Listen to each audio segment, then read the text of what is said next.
네스터 여러분, 안녕하세요. 조디입니다. 오늘은 도대체 퍼스널 브랜드가 뭘까? 그건 어떻게 구축하는 거지? 에 대해서 이야기해 보도록 할게요. 퍼스널 브랜드라는 거는 나라는 사람 자체를 브랜드화 시키는 겁니다. 살면서 사실 우리는 나에 대해서 깊게 고민하거나 바라보지 않죠. 왜냐면은 우린 너무 바쁘니까. 그러던 어느 날 우리 자존감이 한없이 낮아지는 때가 있잖아요. 나는 세상에 정말 필요 없는 존재야. 단점만 많은 애야. 장점이 없어. 사람들이 날 싫어하는 것 같아. 나는 왜 되는 게 이렇게 없을까? 그럴 때 이런 부정적 생각에서 끝나는 게 아니라 난 진짜 이 세상에 불필요한 사람인가? 장점이 아예 없는 인간인가? 여기서부터 시작하는 거예요.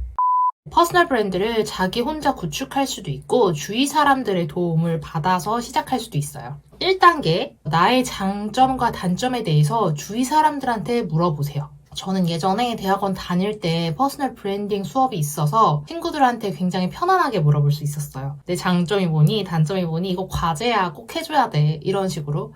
그래서 여러분들도 혹시 주위 지인들한테 장단점을 물어볼 일이 생기신다면 좀 규격화된 문서를 만들어서 그들에게 보내는 게 진심 어린 답변을 받을 수가 있습니다. 2단계, 나 스스로 나의 장단점에 대해서 생각해 보는 거예요. 내가 잘하는 분야도요. 굉장히 사소한 것도 괜찮습니다. 살을 씻고 밥물을 굉장히 잘 맞춰.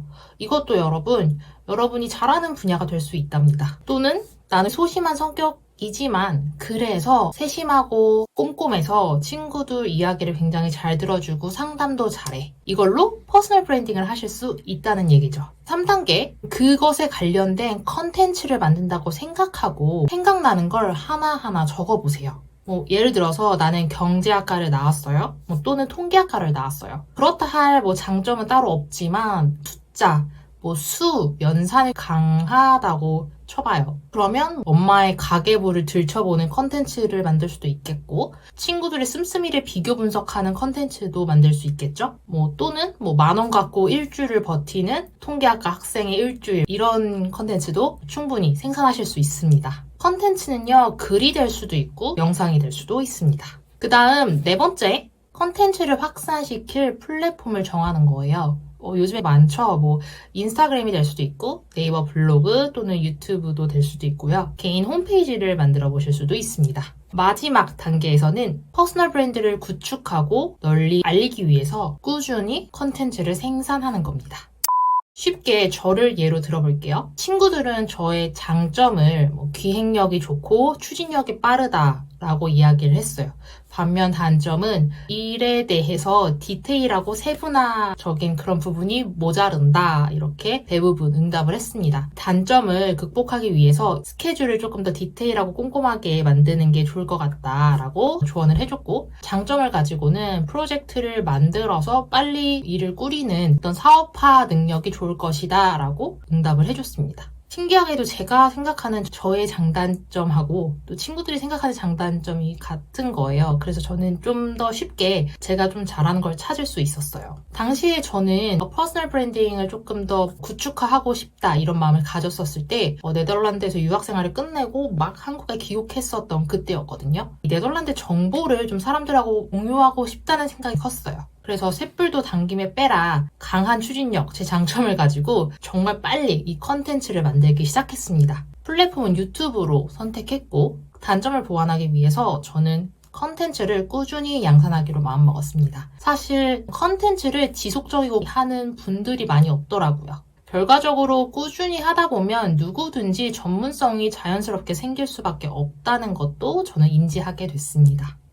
그럼 저 말고 다른 사람을 예로 들어볼게요. 평범한 사람, 대학을 졸업하고 일반 회사에 들어간 29살 직장인이에요. 회사 집. 정말 평범한 일상을 보내는 사람입니다. 주말에는 친구들 만나서 커피 한 잔에 수다를 떠는 거 또는 헬스장에 가서 운동하는 거 정말 평범한 직장인입니다.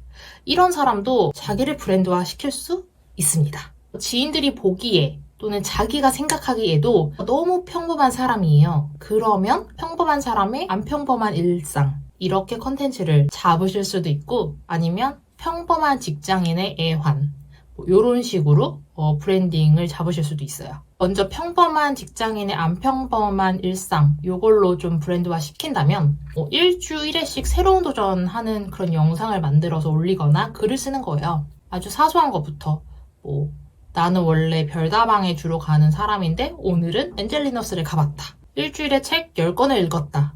오늘은 등산을 갔다. 이런 식으로 평범한 직장인의 애환 이걸로 브랜딩을 하자면 출퇴근 그런 영상을 올리는 브이로그는 안 할 거고 야근을 하는 영상을 만들어서 매일매일 올릴 것 같아요. 이게 결과적으로 브랜딩화에 성공을 한다면 대한민국의 모든 야근러들이 여러분의 타겟층이 되겠죠? 또 예를 들어볼까요?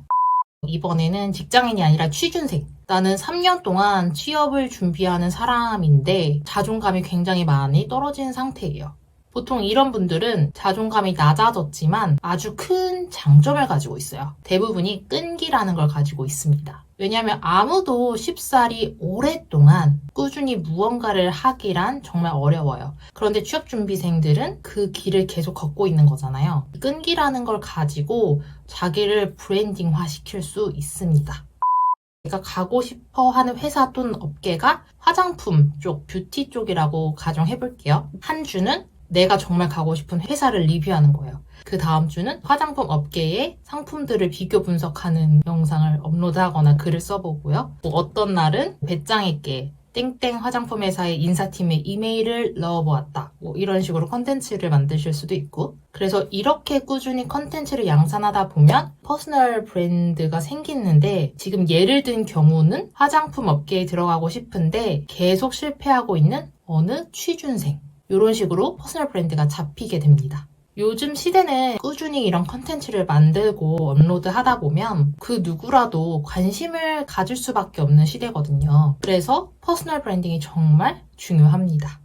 자, 오늘은 퍼스널 브랜딩 하는 방법에 대해서 단계별로 요약해서 말씀드렸어요. 사람은 누구나 장단점이 있는 거 아시죠? 단점을 장점화시키고 장점을 극대화시킬 수 있는 방법을 아는 사람만이 퍼스널 브랜딩을 잘하는 사람이 됩니다.